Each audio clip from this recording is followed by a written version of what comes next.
As pessoas perguntaram se eu tinha saído do YouTube. Não, saí não.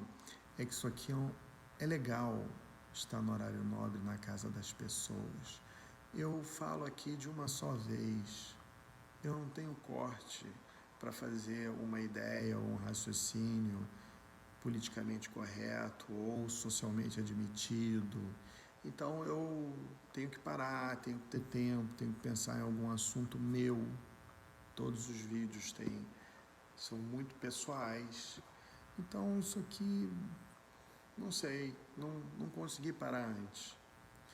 Dado o fato que eu tenho trabalhado incessantemente a ponto de não ter tempo de dedicar mais do que 20 minutos, se muito, à minha pessoa. Às vezes não tenho nem almoçado.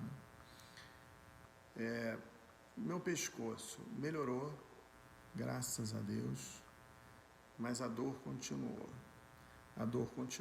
Tem um diagnóstico aí não fechado de fibromialgia. Vamos ver como é que vai ser. Quando estou no Rio, tenho procurado ficar sempre ao lado do Pablo, meu marido, meu amor, meu tudo. E aí cada dia com ele é um dia, e eu tenho sempre um programa ou algo para falar, ou até mesmo reclamar do lado dele. Mas essa semana eu fui visitá-lo, peguei um Uber e estava tão feliz, porque o motorista estava dizendo que estava na segunda prova da OAB, e que logo ia pegar a carteira dele, ia trabalhar. E eu assim, poxa, que legal. Quando eu me formei tinha aquele jargão que não há justiça sem advogado, e eu sempre entendi que o meu trabalho faz diferença na vida das pessoas. Assim como médicos, tem alguns que trabalham com seguro, tem outros que não. Eu não tenho seguro, meu trabalho é artesanal e eu posso cobrar o quanto eu quero ou não, e tenho o maior respeito por aqueles que estão ingressando na profissão. Mas ao longo da conversa eu fiquei meio triste, sabe? Porque ele não estava entrando na profissão porque tinha estudado, e sim porque ele trabalhava no gabinete de um determinado magistrado, que funcionava assim: chegava o número X de processos, classificavam as matérias de acordo com o entendimento dele, e o entendimento dele, obviamente, muito correto, dentro da sua linha de pensamento, em algum momento no dia e no espaço. Ele dividia para os auxiliares, que deixavam pré-feitos umas minutas, e ele conferia algumas coisas e estava pronto. Julgar é uma atividade divina. Julgar é como operar uma pessoa. Você não contrata um médico para, na hora da cirurgia, por exemplo, ela ser efetuada por outro. Apesar da equipe médica ter auxiliares, instrumentadores, etc. e tal, no procedimento tem uma pessoa que está ali do início ao fim. E eu sou um crítico aos auxiliares, porque os auxiliares ficam muito próximos aos juízes, de modo que manter o distanciamento necessário para fazer um julgamento não é fácil, é muito difícil. Além disso, eu não confio em auxiliar algum juiz. Aliás, graças a Deus eu não me relaciono com nenhum deles. Pouco compareço ao cartório, quase nunca em auxiliares, e nada a juízes. Então, se eu sou bom no que faço, eu sou bom porque eu faço de peito aberto. Agora, quando nasce uma indústria de profissionais a partir dos serviços que já prestaram e assim se veem capacitados para advogar, eu fico muito triste. Acho que o Poder Judiciário, se tivesse 10 vezes mais juízes, a gente teria 50 vezes menos auxiliares, porque às vezes a gente perde tanto tempo num cartório para tentar dizer o que a gente quer, dado o fato que as pessoas parecem que escutam, mas não entendem, ou falam que vão fazer e como o trabalho é muito grande, não fazem.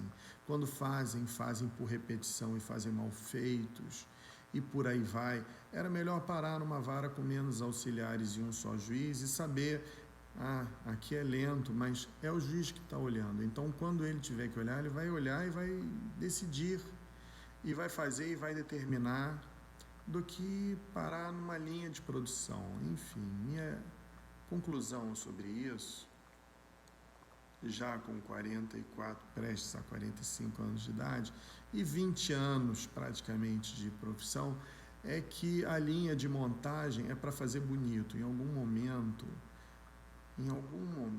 a sociedade, lamentavelmente, criou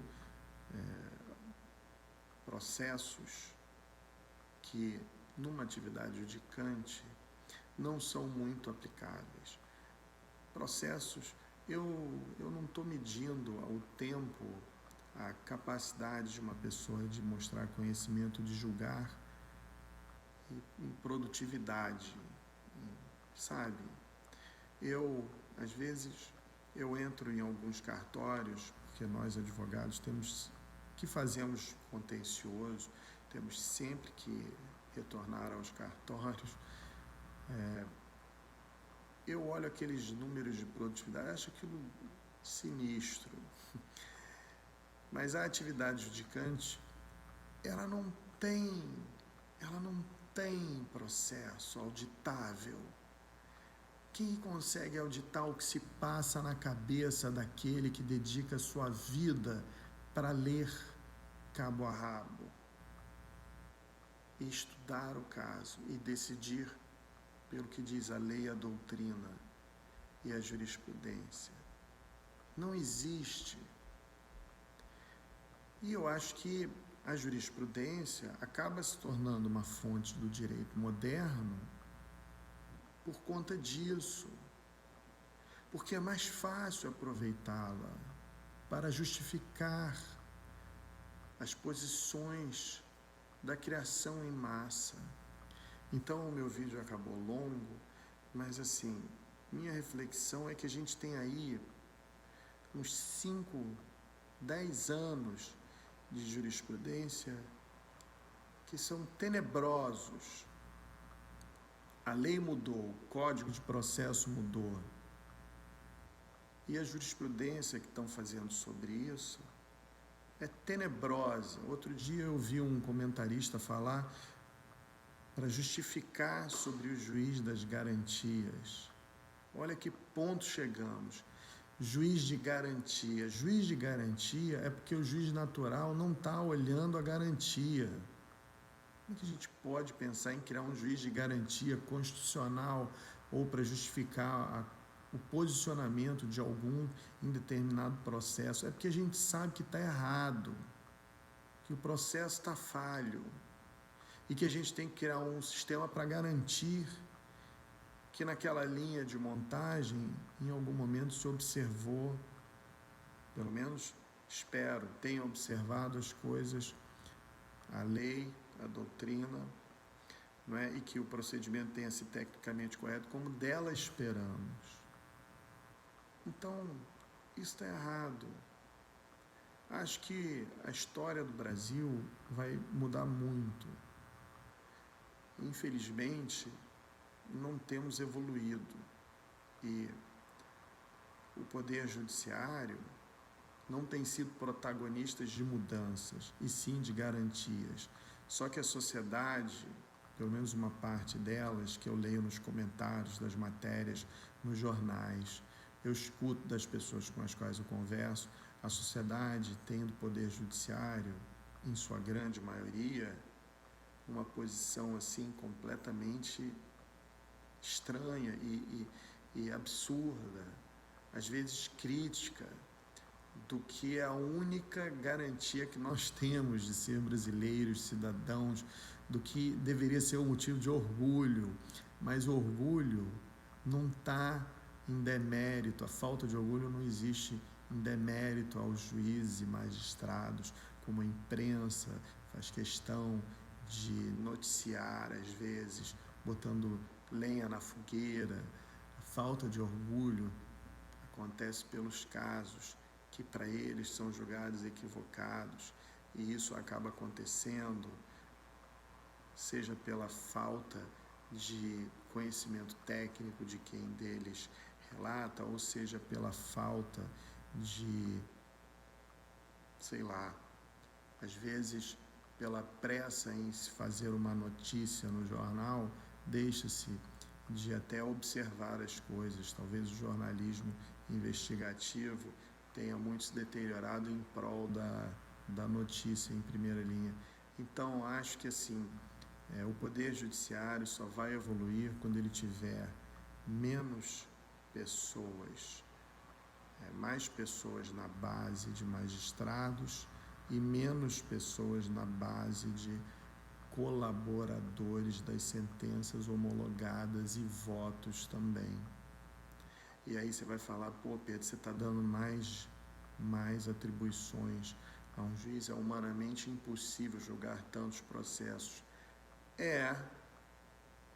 Não sei quantos precisariam, mas eu estaria muito mais satisfeito com a demora e quando fosse atendido, fosse por eles, do que viver na advocacia momentos que muitos advogados vivem. Tem juiz que atende, tem juiz que não atende, tem secretário que atende, tem secretário que diz que marca e não marca, tem secretário que diz que marca e acaba que ele não tem tempo, aí tem sempre um assessor, e ele?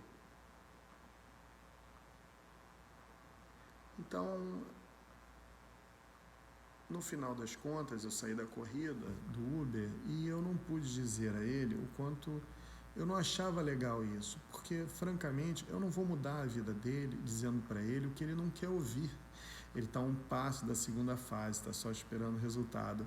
Mas eu vou fazer aqui nesse vídeo a mudança, um dia ou não.